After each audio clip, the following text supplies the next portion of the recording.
Vamos en esta tarde a abarcar 3 temas, porque se habla mucho, ¿verdad?, que en el 2012 ya dimos una conferencia, se va a acabar el mundo, otros que en el 2015 han salido libros que en el 2008 también iba a pasar algo tremendo, y en medio de toda esta confusión vamos a ver lo que la Biblia nos enseña de cuándo comenzó la era presente, bíblicamente, que estamos viviendo, que se llama la época de la iglesia. ¿Cuándo va a terminar la época de la iglesia? ¿Cuándo va a ser el final del sistema mundial? O sea, de los gobiernos civiles. ¿Y cuándo va a ser el final de nuestro planeta natural? Vamos a comenzar con el fin de la era presente. La Biblia nos enseña que la raza humana entró en una nueva dimensión el día de Pentecostés. 30 años después de Jesucristo, aproximadamente. El Espíritu Santo en el Antiguo Testamento no había trabajado, operado, actuado como comenzó a trabajar después de que Cristo resucitó, porque el Espíritu Santo bajó gracias a que Cristo ascendió y Cristo pidió al Padre que nos mandara al Espíritu Santo. Así que la venida del Espíritu Santo a nosotros es la respuesta de una oración que Cristo hizo. Entonces, en Pentecostés, el Espíritu Santo cayó sobre las personas creyentes para entrar a vivir dentro de ellas siempre hasta la resurrección de nuestros cuerpos. O sea, el Espíritu Santo no se te va a salir jamás si eres cristiano. Le puedes causar dolor, le puedes causar tristeza y lo puedes apagar. O sea, puedes reducir su influencia que Él tiene dentro de ti con tu vida de pecado, o de amargura, o de falta de perdón. Pero Él no se puede salir de nosotros, de acuerdo a Efesios 1, 13 y 14. Estamos sellados hasta el día del rescate o de la redención de nuestros cuerpos. En el Antiguo Testamento el Espíritu Santo venía sobre Sansón, y cuando sentía el Espíritu Santo Sansón, se podía enfrentar a 1000 filisteos. A un león le podía abrir las mandíbulas como si fuera un cabrito y era dotado de una fuerza sobrenatural. El Espíritu Santo se iba, Sansón no podía ni ganarle vencidas a nadie. Cuando venía sobre el Espíritu Santo sobre David, comenzaba David a escribir el Salmo 22. Dios mío, ¿por qué me han desamparado? Sobre mi ropa echaron suertes, mi corazón ha sido deshecho como la cera. David comienza a escribir los salmos proféticamente sin que él supiera que estaba escribiendo algo que vendría 1000 años después, siendo inspirado por el Espíritu Santo. Cuando los profetas escribían inspirados por el Espíritu Santo, y el Espíritu Santo se iba de ellos y bajaba, subía y bajaba, no estaba permanentemente en la tierra. En Pentecostés el Espíritu Santo cayó sobre los creyentes, y desde ese día hasta nuestros días, el Espíritu Santo mora dentro de cada creyente y se le llama la unción. No hay tal cosa como una unción de prosperidad. O como dicen en muchos lugares, voy a ir con un hermano para que me dé una doble unción. Eso lo ves en la Biblia del Mormón. Eso lo encuentras en la revista Duda. O tal vez en el Evangelio de Juan Diego. ¿Dónde está en la Biblia una doble unción? Cuando somos ungidos una sola vez. Dice Romanos 8, y el que no tiene el Espíritu de Cristo no es de Él. Entonces, esa unción dentro de mí, que es la presencia de Dios en el Espíritu Santo, la tengo que mantener yo para que pueda yo cada vez rendirme más a Él, y mientras más santidad pueda yo alcanzar, más poder tengo en mi vida cristiana. La santidad no es automática. Abraham, recíbalo, pum, pum, pum, pum, pum. Y todos pasan y otros comienzan a hacerse así y otros. Y comienza la iglesia a convertirse, ¿verdad? Ya no en un lugar verdaderamente santo, sino en un lugar de desorden, en un lugar donde la gente, bien lo decía Hitler, estoy convencido que a la gente hay que manejarla por las emociones y nunca por la razón. Esas fueron palabras de Adolfo Hitler. Hitler estaba convencido que cuando ponían a miles de personas en un estadio y todos creían lo mismo, las personas que no creían eran absorbidas por las emociones de los que estaban junto con ellos. Velo en los grupos de rock.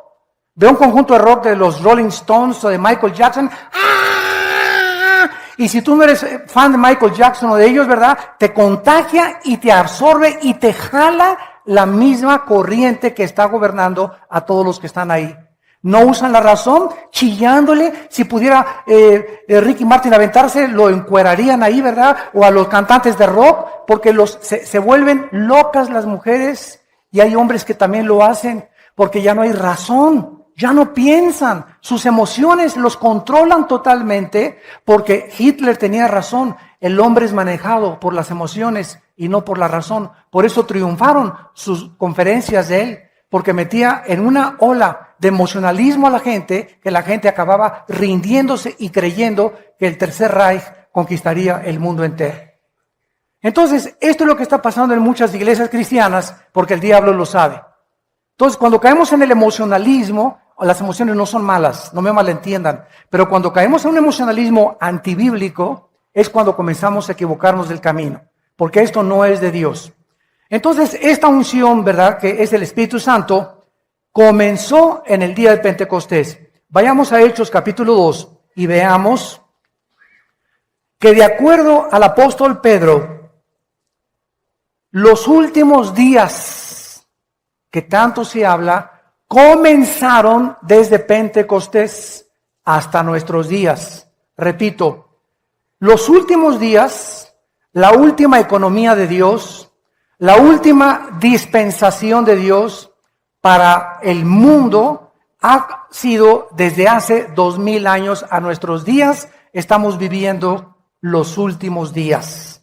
Dice Hechos capítulo 2, versículo 14. Entonces Pedro poniéndose en pie, alzó la voz y les dijo: los que habitáis en Jerusalén, esto sea notorio y oigan mis palabras. Versículo 17. Y en los últimos días, en los postreros días, dice Dios, derramaré mi espíritu sobre toda carne. Vuestros hijos y vuestras hijas profetizarán, vuestros jóvenes verán visiones, vuestros ancianos soñarán sueños, sobre mis siervos y mis siervas derramaré mi espíritu y profetizarán. Esto significa que ahora el Espíritu Santo vendría no solamente sobre los judíos, sino también sobre los gentiles. Esto significa sobre toda carne. Ya no había judío, ni griego, ni gentil para Dios. Todo mundo que creyera en el nombre de Jesús era fundido, era amalgamado, identificado con el cuerpo de Jesucristo. Si tú tienes al Espíritu Santo, no me importa que te llames bautista, o presbiteriano, o nazareno, o que vengas de Villanueva para el Mundo, o de Amistad Cristiana, o de Calacuaya, tú eres mi hermano si tú tienes al Espíritu Santo. Los títulos de las iglesias, nosotros se los hemos puesto, pero lo que nos hace cristianos es el Espíritu Santo. Muy bien. Dice también la Biblia que no solamente en ese día se convirtieron 3,000 almas, sino que todos fueron llenos del Espíritu Santo. En Hebreos capítulo 1, versículo 2, se repite la misma verdad. En los postreros días, o sea, en los últimos días, Dios nos ha hablado por el Hijo.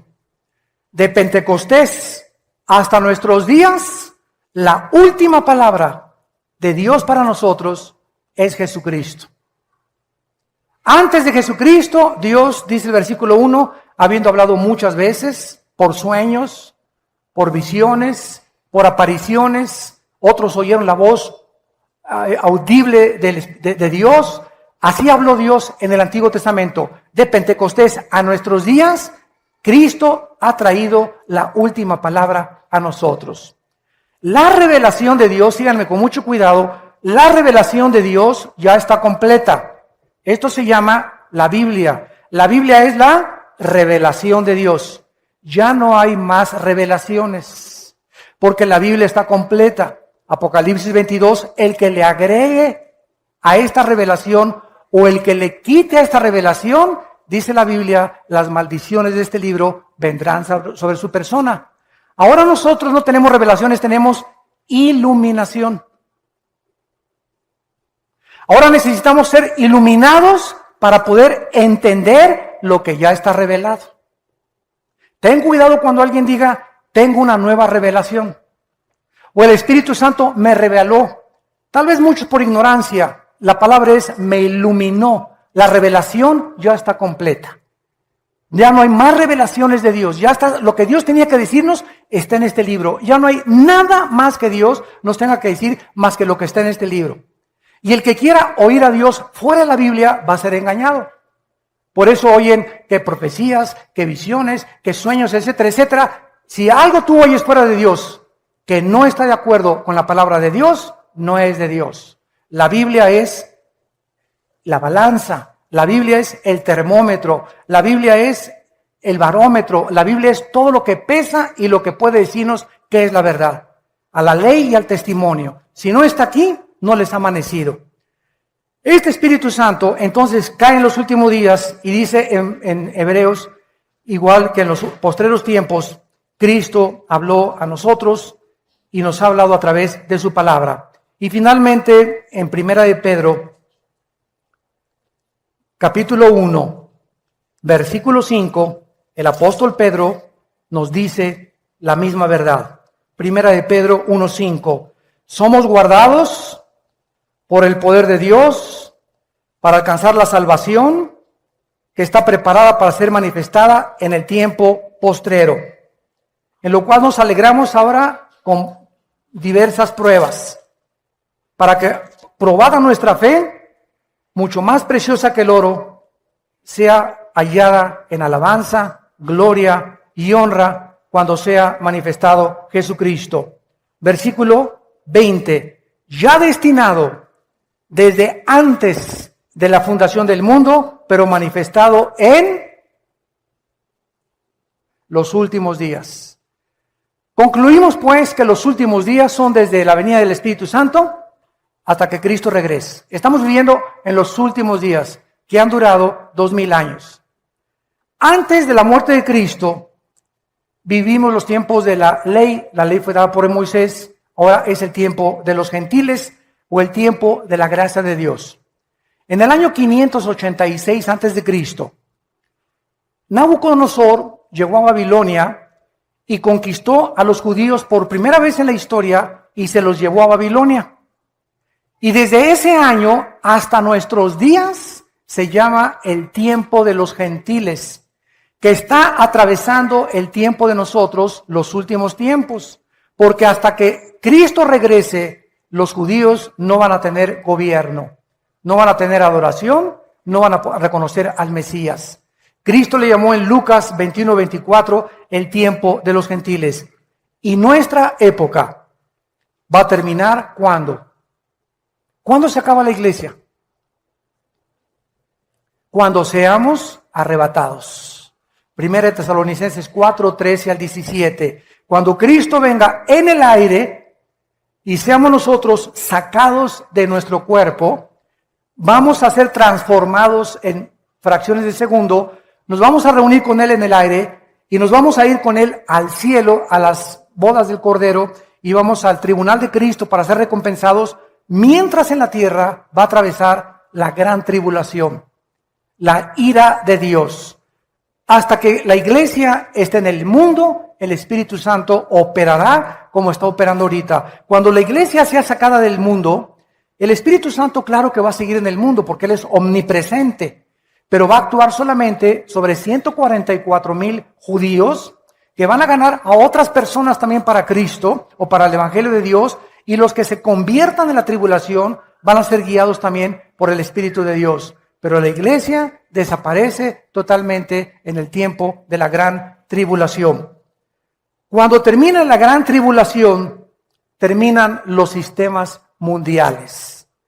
Todas las sociedades del mundo, desde Adán hasta nuestros días, han intentado, operado, experimentado con diversos gobiernos. Llámese nacionalsocialismo de los nazis, comunismo, socialismo, democracia, etcétera, etcétera. Los seres humanos han intentado gobernar a los seres humanos.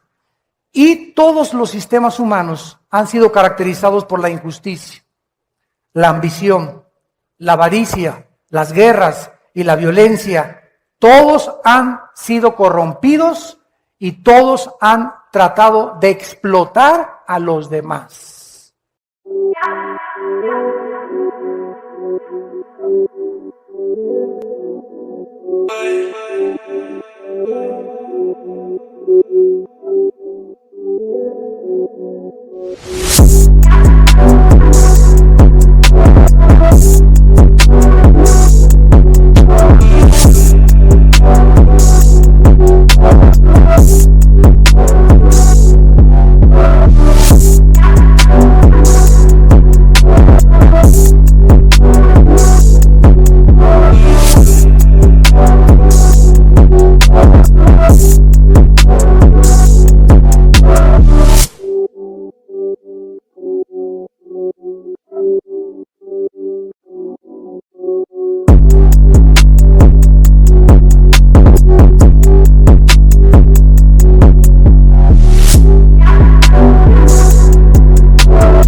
It's raining, it's slippery.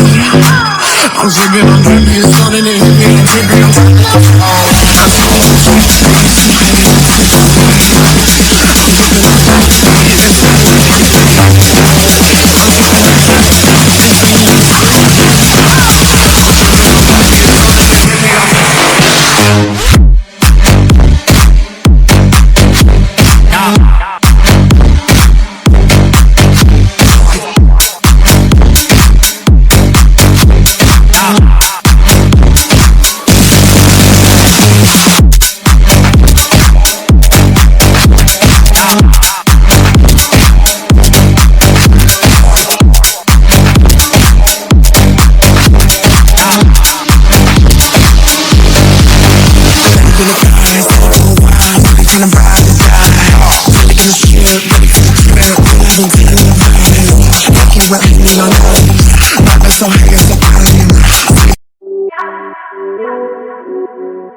It's raining, it's slippery.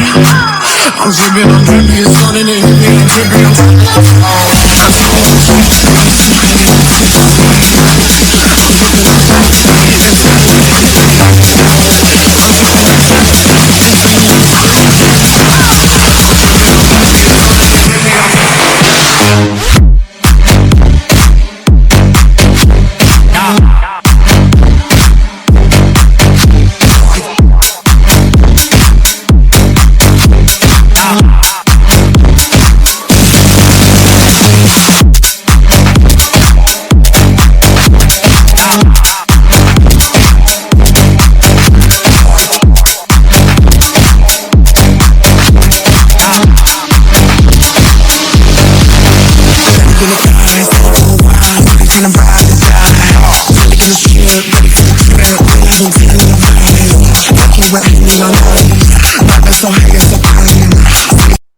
Si tú criticas a tu gobierno, que tu gobierno te explota, ustedes que ven por la televisión, no te critiques a tu gobierno porque tú explotas a tu esposo. Si tú a tu esposa no le das un día de descanso y no la tratas como una reina, la estás explotando. Si a tu esposa la usas solamente para tener relaciones sexuales, la estás explotando porque es un objeto para ti, para poder satisfacerte y para que te haga los chilaquiles y los huevos con chorizo en la mañana. Si tú estás a tus hijos, no los recompensas y no los ayudas, lo estás explotando. Si tú tienes un negocio y a tus empleados no les das el salario que dice la ley y trabajan 10 horas sin que les pagues tiempo extra, los estás explotando. Esta es la naturaleza humana. Buscamos siempre a los demás para poder enriquecernos nosotros. Y cuando eso sucede es cuando se corrompe la sociedad. Cuando comenzamos a echar a perder absolutamente todo. Dice en Santiago capítulo 4, versículo 1 y 2. Santiago capítulo 4, versículo 1 y 2. Esta verdad.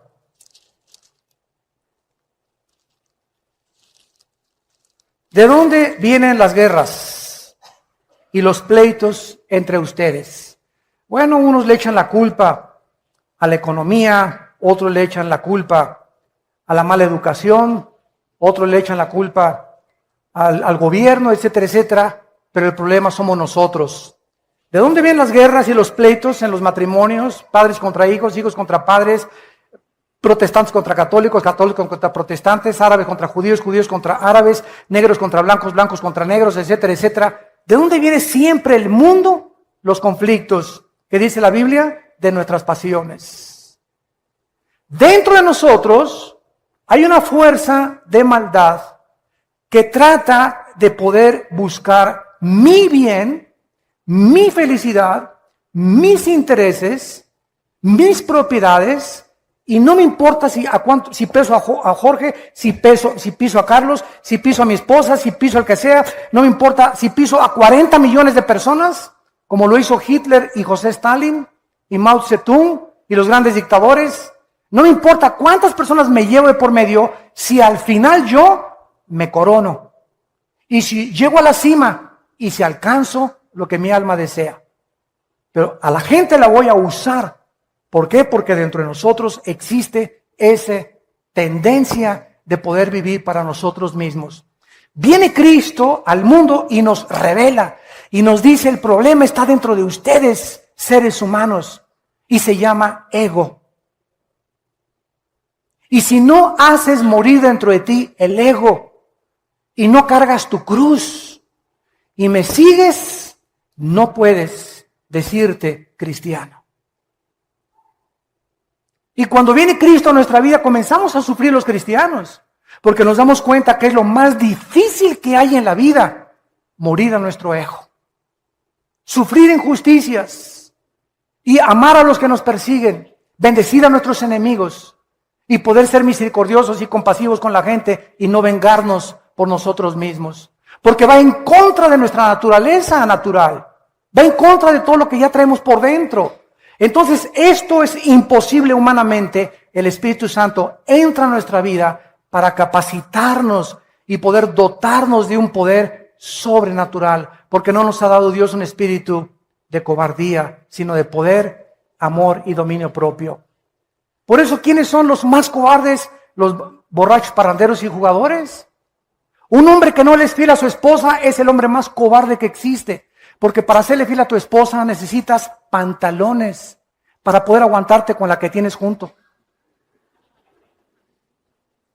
Se necesitan pantalones y bien expuestos. ¿Por qué? Porque cuesta trabajo comenzar a dominar las pasiones. Y eso solamente los valientes arrebatan las cosas para el reino de Dios. Qué fácil es inmediatamente, pues ya me voy con otra y con otra. Como hace poco confesó el gran golfista internacional Tiger Woods. Lo agarró su esposa como con 15 al angelito. Lo ventanean por todos los periódicos, pero él habló a los medios de comunicación hace como una semana o 2 semanas y me gustó mucho lo que él dijo porque fue muy sincero. Él no era cristiano, pero él dijo lo siguiente: quiero decirle al mundo que yo me creí por el poder que tenía y el dinero que tenía y la fama que tenía, que yo podía tener lo que yo quisiera. Y que no tenía por qué conformarme con una. Entonces eso me hizo a mí querer agarrar a otras mujeres. Y ahora me he dado cuenta que esas pasiones que me llevaron por mi fama y mi dinero y mi poder, destruyeron mi familia y mi matrimonio, que es lo más precioso que Dios me ha dado. El muchacho se metió, no sé con quién, ¿verdad? Dicen unos que ya se hizo cristiano, otros que no, yo no sé, ¿verdad? La verdad, pues la cuestión es que regresó con su esposa, está volviendo otra vez a los campos de golf y está volviendo otra vez quebrantado y entristecido por haber ofendido a Dios. Miren la diferencia entre otra artista de cine que acaba de ganar un Oscar, Sandra Bullock, con la película del negrito que adopta ahí en su casa, que se las recomiendo, la vimos allá en una iglesia cristiana, nos la recomendaron. Es una gran película que acaba con el racismo.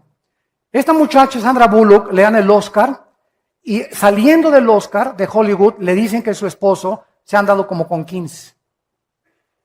Se casó con un fabricante de motocicletas que se llama, bueno, me recibo el nombre. Entrevistan a este hombre y le preguntan que por qué adulteró con Sandra Bullock. ¿Saben lo que contestó? Porque pues yo soy adicto al sexo. Y ella estaba muy ocupada en los estudios y no tenía tiempo para mí. O sea que el angelito cree que el matrimonio es, aquí la tengo que tener noche y día. Se me antoja a las 3 de la tarde, a las 5 y a las 8 me echo el clavado. O sea, se casó con un objeto verdaderamente. Él no sabe, ¿verdad?, que muchas veces vamos a estar separados y qué voy a hacer cuando me separo de mi esposo 1 semana, 2 semanas, 3 semanas, porque soy adicto al sexo, voy a cometer adulterio. ¡Qué cobardía de persona!, ¿verdad? La pobre muchacha, esta artista de cine, la tuvieron que internar a un hospital psiquiátrico casi 1 semana, que le dio el patatús de saber nada más que ganó el Oscar y perdió su familia. Pero así es el mundo que estamos nosotros viviendo todos los días. Y otros artistas ya se han descarado completamente, están diciendo, ¿verdad?, yo soy homosexual, ¿y quién? ¿Y qué? ¿Verdad? Diciéndole al mundo, ¿verdad?, quiero decirles, ¿verdad?, que esto es natural, esto es normal, y todos como es, representa un ícono de todo lo que es la fama y el poder, todos, ¿verdad?, los que lo siguen, pues si él es, entonces no tengo por qué avergonzarme yo también. Y el problema está que el diablo quiere que lo acabemos aceptando como normal. Que la sociedad, al ver, pues ese artista, y ese desfile, y esta persona, y este comentarista, y este político, y comenzamos a vernos rodeados de gente rara, la gente lo acepte como normal. Y crean que es normal ya también los matrimonios gays, cuando a los ojos de Dios es una abominación y los homosexuales no heredarán el reino de Dios. Dios ama a los homosexuales que me están oyendo y a las lesbianas las ama Dios. Pero Dios te dice que te arrepientas porque es antinatural. Para que tú puedas vivir una vida natural, tienes que vivir de acuerdo a las leyes de Dios. Pero el mundo lo está aceptando como normal. Y de eso se trata, que lo aceptemos como normal, para que creamos que es normal y podamos saber que es un estilo de vida en lugar de llamarle pecado. Al crimen ya no es asesinato, es eliminación por causa del Estado. El robo ya no es robo, es expropiación. Y comenzamos a cambiarle el nombre y barnizar el pecado con más bonito, con otro vestido, para que lo podamos aceptar. Es el engaño hacia donde el mundo se está dirigiendo. Dice aquí en Santiago 4 que las pasiones combaten dentro de nosotros, codician y no tienen, matan y arden de envidia, no pueden alcanzar, combaten y luchan, pero no tienen lo que desean porque no piden, y cuando piden no reciben porque piden mal para gastar en vuestros deleites. Yo regularmente cuando tengo tiempo, casi siempre acabando el servicio me voy al aeropuerto. Discúlpenme muchas veces que no tengo tiempo para ministrar. En el primer servicio sí ministro a mucha gente, pero mucha gente que viene conmigo a saludarme, a ministrarme, llegan y me dicen, hermano, ¿me echa la bendición? ¿Cuántos años tienes, hermana, en Cristo? Pues ya tengo como 15 años. ¿Cómo que écheme la bendición? ¿No quiere que también le eche agua bendita, le digo? O hermano, fíjese que con un rollo, le digo, hermano, ahorita estoy saludando a la gente. Si quiere usted consejería, no se la puedo dar en 1 minuto. Aquí tenemos a los pastores entre semana, tenemos las oficinas aquí en el sur para dar consejería. Haga una cita con los pastores, con las edecanes, y aquí damos las pastoras y los pastores consejería entre semana. Usted necesita sentarse 40 minutos, una hora con un pastor o con una pastora para atenderla. En 30 segundos no le puedo resolver el problema. Y por eso te dicen, échame la bendición para que me vaya bien. Eso es paganismo, ¿verdad? Eso es superstición. Es como cuando metes un gol, se persinan, ¿verdad? Bueno, ¿por qué lo hacen? Por ignorancia nada más. Es una crítica constructiva porque no saben que al hacer esto, ¿verdad? Ellos están diciéndole gracias, Señor, bueno, por lo menos gracias a Dios, ¿no? Y al salir de la cancha también la persinada, diciendo que me vaya bien, ¿verdad, Señor? No me importa si engaño a mi esposo, no me importa si soy adúltero, no me importa si estoy robando, pero échame la bendición, Señor. Ese es el mundo que vivimos de ignorancia. Dice en 1 Timoteo 6:10, raíz de todos los males es el amor al dinero. ¿Qué corrupción hay ahorita en la iglesia? El amor al dinero. Los ministerios están mandando esta clase de sobres que les enseñé, pidiendo dinero con una unción de prosperidad. Imagínense nada más. Me mandas un sobre, oro por ti y en un año no tienes pérdidas en tu negocio. O sea, una fe inmediata. Un camino inmediato a la santificación. O sea, milagros a la marucha. Winston Churchill dijo estas palabras: la democracia es la peor forma del gobierno humano, con la excepción de otras formas de gobierno que han sido experimentadas de vez en cuando. A ver si le entendieron. Churchill dijo, la democracia es la peor forma de gobierno humano, con la excepción de otras formas de gobierno que han sido experimentadas o tratadas de vez en cuando. En otras palabras, dentro de los gobiernos, lo mejor es la democracia. Pero ¿tú sabes lo que es la democracia? Que se está tratando de imponer en el mundo entero porque es la única forma de gobierno que evita dictaduras. Es la única razón por la cual se apela a la democracia. Pero ¿sabes qué es la democracia? El gobierno del pueblo. Demos, pueblo, kratos, poder o gobierno. Democracia significa que el pueblo gobierna, no yo el presidente, ustedes gobiernan. Y si a ustedes les gusta la homosexualidad, nosotros la legislamos. Si ustedes van a favor de que se hace un censo, que se legalicen las drogas, los legisladores legislamos porque el pueblo, hay que darle lo que el pueblo quiere. ¿Ustedes creen que eso es gobierno? Imagínense las iglesias, que haya democracia en las iglesias. Pues votamos que ese pastor no nos gusta. Sáquenlo. O nos aburre. O que hay iglesias, yo conozco, que votan para ver qué pastor ponen. Se llaman nicolaitas. Iglesias gobernadas por el pueblo y no por un grupo de líderes. Y en la iglesia no hay democracia, hay teocracia. Es el gobierno de Dios. Las iglesias donde 2 o 3 familias, porque pusieron el techo, y la familia Pérez puso la pintura, y la familia Díaz le regaló al pastor el terreno, entonces ahí se sienta la familia Díaz, y el pastor habla contra el adulterio. A ver, venga para acá, don Filemón. A mí no me gusta hoy que predicó, ¿verdad? Bájale 3 rayitas, Acuérdense que yo le di el terreno, ¿verdad? Créanmelo, que está pasando en muchas iglesias, donde familias gobiernan al pastor por los diezmos. Y cuando un pastor, por miedo a correr a don Pancho Pistolas, por adúltero y por todo lo que está haciendo, porque se van los diezmos, porque él es el que más dinero tiene, y el pastor comienza a dudar de sacarlo de la iglesia, hasta que no se arrepienta por medio de los diezmos, el pastor ha prostituido su ministerio. Inmediatamente el Espíritu Santo entre ese pastor se oprime, se comienza a apagar, porque ese pastor está considerando la opinión de los demás y los beneficios externos que lo que dice la palabra de Dios. Si nosotros fuéramos guiados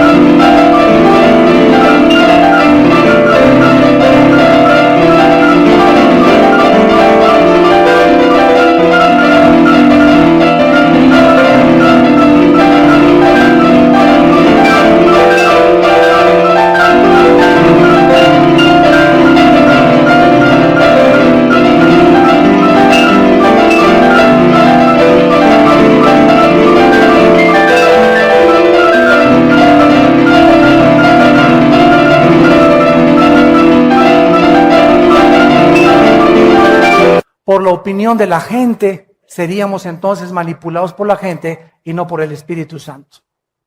Yo les digo a mis pastores, cuando tomemos una decisión, ustedes saben que aquí de esta iglesia corrimos a un pastor por adúltero. 1 año y medio con prostitutas. 1 año y medio con prostitutas. Y cuando lo supe, ¿verdad? Les digo a los pastores, las normas de los líderes son muy grandes. Y hay que sacarlo de en medio hasta que se arrepienta. Y creo que hasta este momento no se ha arrepentido porque después nos vino a demandar a nosotros. Para que ahora lo que él gastó con las prostitutas, nosotros lo paguemos. Sus tarjetas de crédito y todas las deudas que él tiene, y a la ruina donde llevó a su familia, quiere que nosotros lo paguemos ahora. Pero cuando nosotros no hacemos eso, a nosotros Dios nos juzga. Pero hay mucha gente, falta misericordia, no, hay misericordia. Nosotros le dijimos a este hombre, si tú en 1 año te rehabilitas, vamos a ayudar a tu esposa y a tus hijos, pero si tú te levantas, te reinstalamos en el ministerio, pero demuestra que estás arrepentido. A los 5 días que lo exhortamos, nos fue a demandar. A mí me demandó penalmente, como una venganza personal. O sea, lo creemos sinceramente que ni siquiera tenga a Cristo en su corazón. Miles de pastores que están infiltrados, no solamente con nosotros, en otras iglesias. Y tenemos que ser honestos con ustedes. No permitimos nosotros en nuestro liderazgo la falta de santidad. Un pastor que cae en adulterio, hay que sacarlo y hay que rehabilitarlo, que se arrepienta, pero no puede seguir en el ministerio por lo menos 1 o 2 años. Es lo que tarda en sanar el corazón. Son muy elevadas las normas del ministerio y la santidad que Dios nos pone. Y hay otros que apapachan el pecado y lo consienten y por eso no pueden prosperar. Pero que tenemos que tener una conciencia delante de Dios para que Dios pueda bendecirnos y podamos darles cuentas a ustedes de las cosas que hacemos en las decisiones que tenemos que tomar. Cuando tomamos decisiones que son por Dios, no nos importa lo que diga la gente. Mientras sepamos que es Dios y la Biblia la que nos apoyan, no tengamos los líderes temor de las opiniones de la gente, porque siempre habrá gente que hable mal de nosotros, que nos juzgue, que nos malinterprete, que nos critique, pero nosotros sabemos que este libro es nuestra guía y tenemos la conciencia limpia delante de Dios. Y si las normas de la santidad no se elevan en la iglesia, el pueblo se comienza a pervertir. Josué, dile a Can que con toda su familia fuera de la iglesia. Muchos me decían, oye hermano, pues la familia del pastor sufre cuando lo sacan. Es que díganle a ese pastor que cayó en adulterio que esas son las consecuencias del pecado. Cuando pecamos arrastramos a nuestra familia y nadie es responsable más que él. Hundimos nuestro matrimonio, hundimos a nuestros hijos, damos mal testimonio y lastimamos a las ovejas. Es muy alto el dolor y el daño que hacemos los líderes cuando un líder cae. Muy grande el dolor. Cuando hay un padre de familia, lastima a su familia. Cuando cae un pastor, lastima a 500 familias. Por eso Dios nos pide a nosotros 100 veces más que a cualquiera de ustedes. Santiago capítulo 3, versículo 1. No os hagáis muchos de ustedes líderes para que no sufran mayor condenación. ¿Ahora quiere seguir siendo pastor? Y finalmente, el final del mundo actual natural. Muchos cristianos creen que al fin del reino milenial, el cosmos será consumido por el fuego y dejará de existir. Quiero decirles algo. La Biblia enseña que cuando venga Cristo, nos va a sacar, va a venir la tribulación y Cristo va a regresar al final de la tribulación a inaugurar 1000 años. La ecología de la tierra va a ser cambiada, las flores ya no van a tener espinas, va a haber partos. Isaías 65 dice que va a haber reproducción sexual en el milenio. Así que si no te has casado, espérate. Todavía hay tiempo. En el milenio vamos a cosechar, vamos a regresar a la agricultura.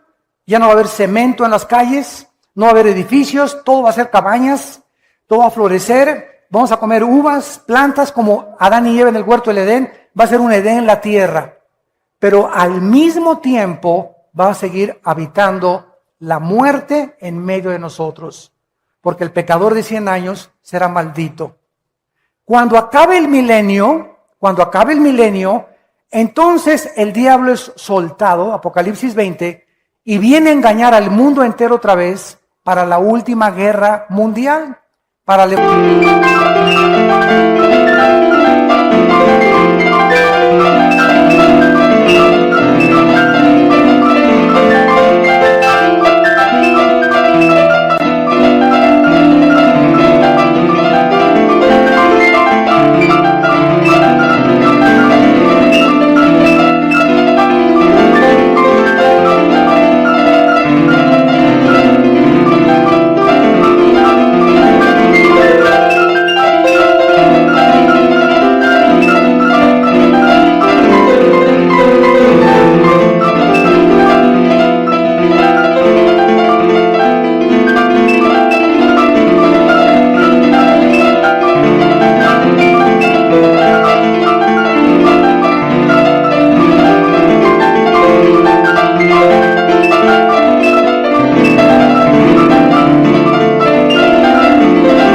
levantar a todos y asaltar Jerusalén, donde está Jesucristo gobernando con el rey David. Cuando Satanás sea derrotado al final del milenio, entonces Dios va a hacer cielos y tierra nueva. Y entonces dice Apocalipsis 22, y ya no habrá maldición, porque el último enemigo que será vencido será la muerte. Pero todavía en el milenio va a haber rebeldes, por eso dice la Biblia que va a regir con vara de hierro Cristo. ¿Por qué? Porque necesita tener la vara de hierro, porque todavía va a haber rebelión dentro de muchas personas que pasaron al milenio sin cuerpos glorificados. Nosotros cuando regresemos al milenio a vivir con cuerpos glorificados que ya habíamos sido sacados antes de la tierra, vamos a vivir con Cristo, pero vamos a ir a las naciones a traerlas a Jerusalén a que conozcan al Hijo de Dios. Y finalmente, en 2 de Pedro capítulo 3, que fue nuestro texto original, terminamos con esta observación importante y profunda de la palabra de Dios. Dice el versículo 9 que el Señor no retarda su promesa, o sea, señores ateos. Como siempre que me enfrento con ateos me preguntan lo mismo. ¿Dios es todopoderoso? Sí. Entonces, ¿por qué no acaba con el diablo? ¿Y no puede hacerle así, acabar con el diablo y con la maldad? Claro que sí. ¿Y entonces por qué no ha acabado? Y les contesto, porque comenzaría con usted. Dele gracias a Dios, le digo, don Pancho, dele gracias a Dios que Dios no ha hecho eso. Porque entonces ya no tendría usted la oportunidad de arrepentirse.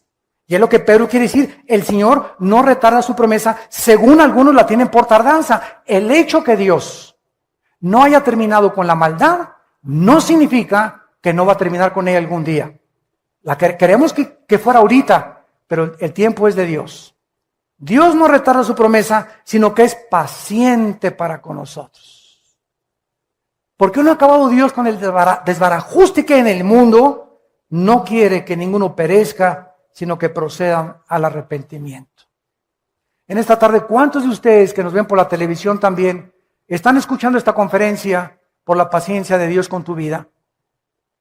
A lo mejor tu abuelita ya te había hablado de Cristo, a lo mejor eres una persona que vienes 10 años a la iglesia y eres de las que sigues diciendo, écheme la bendición, pastor. Han estado 20 años en la iglesia y todos les ha entrado por acá y les ha salido por allá. No han aprendido nada. Siguen igual, no han cambiado sus vidas. No hay amor, paz, felicidad, benignidad, paciencia en sus vidas. Sus caracteres no son los de Cristo. No son mansos ni humildes de corazón. Siguen de rebeldes y siguen criticando y siguen hablando. Y ya tienen 10, 15 años en las iglesias. ¿Por qué? Porque la paciencia de Dios se va a acabar. Y es importante que cuando oigas su voz no te endurezcas. Y dice así, pero el día del Señor vendrá, eso no tengamos duda, como ladrón en la noche. Cuando menos lo esperes, viene el Señor y si no la muerte. ¿Se acuerdan lo que les conté de las Torres Gemelas? Ese día, 11 de septiembre 2001, se levantó George Smith, se puso su traje, 32 años de edad, otros 35 años de edad, su corbata, desayunó huevitos con tocino. Mi amor, nos vemos a la 1. Niños, paso por ustedes a la escuela. 3,500, 4,000 personas que trabajaban en las Torres Gemelas, nunca supieron que esa mañana era el último día que le daban un beso a su esposa y a sus hijos. ¿Lo sabes tú mañana? ¿Creen ustedes todos que tenemos toda la vida para hacer lo que querramos? ¿Cuántos de ustedes que me escuchan es la última vez hoy que Dios les ha hablado? Porque tal vez muchos no se van a arrepentir ya nunca. No es que no puedan creer, es que se han decidido a no creer. ¿Cuántos en el avión que iba el presidente de Polonia? 90 políticos en un avión del gobierno, supervisado por los mejores mecánicos europeos. Se va a tierra con 90 pasajeros políticos, incluyendo al presidente de Polonia. ¿Cuántas personas que quisieran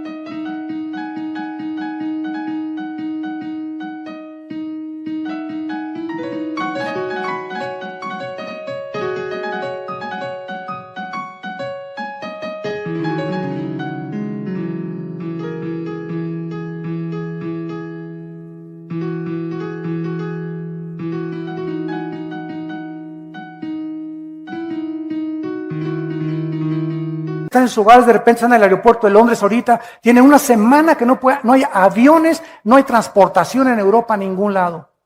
¿Se imaginan lo que está en un aeropuerto una semana sin dinero? Durmiendo en el suelo con la maleta como cojín, y tú que tienes tu cama king size todos los días, y tu queen size. ¿Cuándo nos podemos imaginar que nuestra situación puede cambiar así?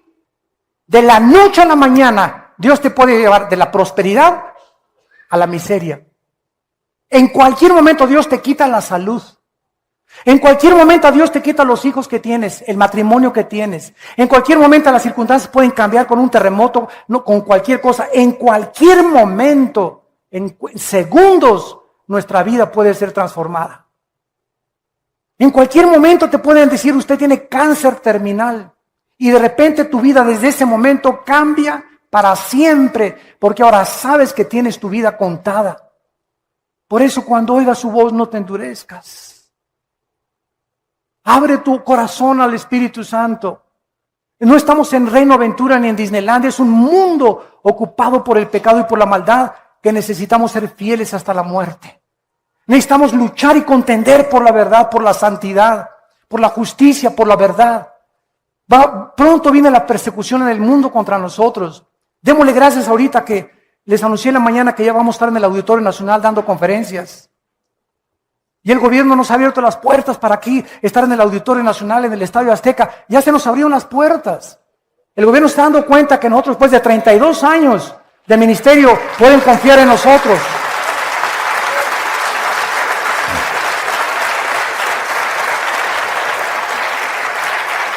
En este México que tenemos ahorita tan violento, donde abunda el pecado, sobreabunda la gracia. Mientras más maldad vemos alrededor, Dios nos da más gracia para poder resistir. Por eso es tiempo de vivir pegados a este santo libro, ¿verdad? Día y noche, guardarlo, memorizarlo, meditarlo, reflexionarlo, leerlo, estudiarlo, investigarlo. Este libro de verdad que contiene la fuerza necesaria para sostenernos y llegar al final sin tener en qué avergonzarnos. Dice 2 de Pedro, el Señor no retarda su promesa, ha sido paciente contigo, conmigo y con todos los seres humanos. Pero ya viene el día como ladrón. Cuando menos lo pensemos, el Señor viene y el mundo será hundido. Si ahorita crees que está sufriendo el mundo, no te imaginas en la gran tribulación. Puesto que todas estas cosas han de ser deshechas, considerando que si no viene Cristo mañana, tú puedes morir mañana, o yo puedo morir mañana, o tú la semana que entra, considerando que tenemos todos que morir, ¿cómo no debemos andar en santa y piadosa manera de vivir? Que te levantes cada mañana y digas, Señor, yo no sé si este es el último día, pero te alabo y te adoro. Dame oportunidad de hablar de ti. Señor, límpiame.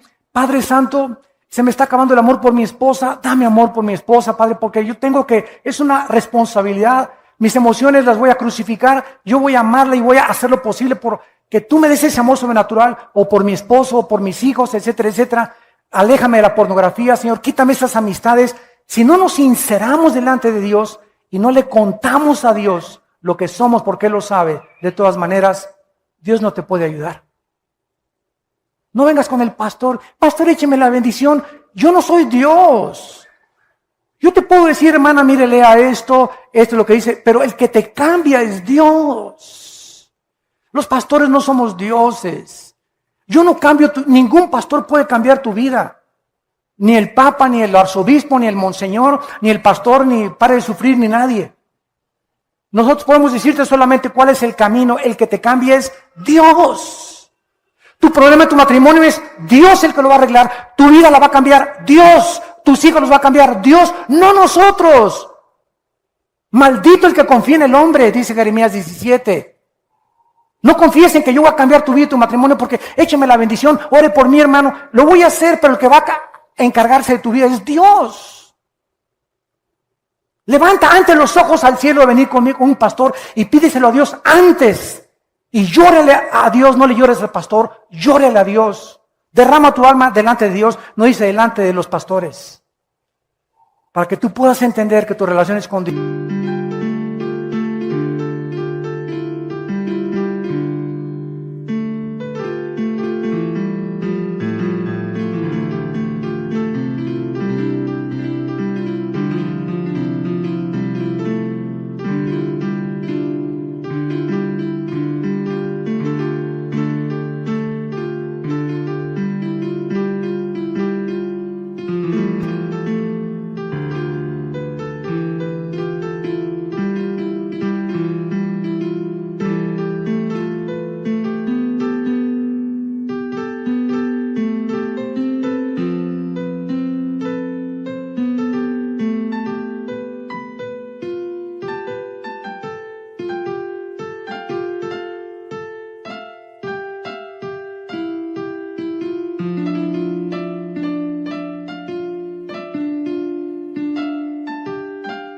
Dios. Nosotros solamente les decimos, esta es la Biblia, esto dice Dios, este es el camino. Pero ¿quién va a cambiar tu vida? Dios. Esperando y apresurándonos para la venida del día de Dios, en el cual los cielos encendiéndose serán deshechos, los elementos siendo quemados se fundirán. ¿Cómo terminará? La tierra, la creación original, terminó con un diluvio. Después vino la recreación, Génesis 1, del 3 en adelante, y el mundo ecológico terminó con el diluvio de Noé. De Noé a nuestros días, los cielos y la tierra permanecen iguales. La edad del hombre ha disminuido porque la capa de atmósfera que rodeaba la tierra como un invernadero, cuando vino el diluvio, se terminó. El efecto invernadero, y ahora vivimos 70, 80, 90 años, los más robustos. Pero cuando Cristo regrese, todo esto que vemos va a ser terminado. Y mientras Él viene, nosotros debemos de vivir una vida de santidad. Porque sin santidad, nadie verá a Dios. ¿Estás tú preparado para encontrarte con Dios hoy en la noche? ¿Dentro de una hora? ¿Mañana? ¿La semana que entra, que venga por ti tal vez? ¿A través de la muerte? ¿De una embolia, un ataque al corazón? ¿Una bala perdida? Niños que están siendo muertos de 4, 5, 6 años de edad, de 12 años de edad. En Acapulco acaban de matar a un niño chiquito. Fuego cruzado, entre guerra de maleantes. ¿Quién tiene la vida segura? Nadie. Porque estás joven no significa que vas a vivir siempre. Y porque estás viejo no significa que no tienes tiempo de arrepentirte. Vengan a la cruz hoy. Arrepiéntanse de sus pecados. Tomen en serio a Dios. Vivan para Él con todo su corazón. Y dedícale la corta vida que tienes a aquel que dio su vida por ti en una cruz. Oremos. Gracias, Señor, por tu palabra. Gracias, Señor, porque estamos viviendo los últimos días desde que tú viniste al mundo. Y estos últimos días están por terminarse. Cuando veáis todas estas cosas, guerras y rumores de guerras, pestes, terremotos en diferentes lugares, las gentes alarmadas por la expectación del sonido del mar, los tsunamis, señales en los cielos. En 2012 se profetiza o se anuncia científicamente una alineación galáctica, que el Sol emanará radiaciones que dañarán gravemente el planeta Tierra. Señor, todo a nuestro alrededor se está acabando, todo se está desgastando, todo es temporal. Este mundo es pasajero. Tú nos quieres abrir los ojos para que veamos las cosas que no se ven, porque todo lo que vemos se va a acabar. Propiedades, dinero, lujos, vestidos, sexo, placer, todo esto va a terminar. Los cielos y la tierra pasarán, pero el que hace mi voluntad permanecerá para siempre. En esta tarde yo te pido que vengas a Cristo. Ustedes que nos ven por la televisión, entrégale tu vida a Dios en este momento. Hoy es tu oportunidad, no la desperdicies. Tú no tienes comprada tu vida. Dios te ha dado la capacidad de pensar y de entender que esta vida no lo es todo y que solo en Él vas a encontrar esa paz que estás buscando en otras cosas que no son Él. ¿Qué tengo que hacer para recibir a Cristo? Dile estas palabras ahí desde tu lugar.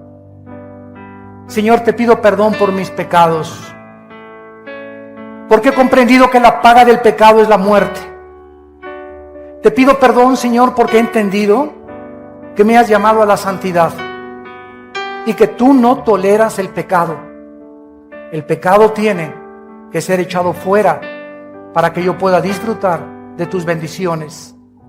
Gracias porque en la cruz Cristo tomó mis pecados sobre su vida, sobre su cuerpo, y a los 3 días se levantó de los muertos para prometerme que va a hacer lo mismo con mi vida. Señor Jesucristo, creo que tú eres el Hijo de Dios, el Salvador, el Mesías prometido. Te invito a mi corazón como mi Señor y mi Salvador. Te pido que me des el poder de vivir para ti, en el nombre de Jesús. Amén.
you.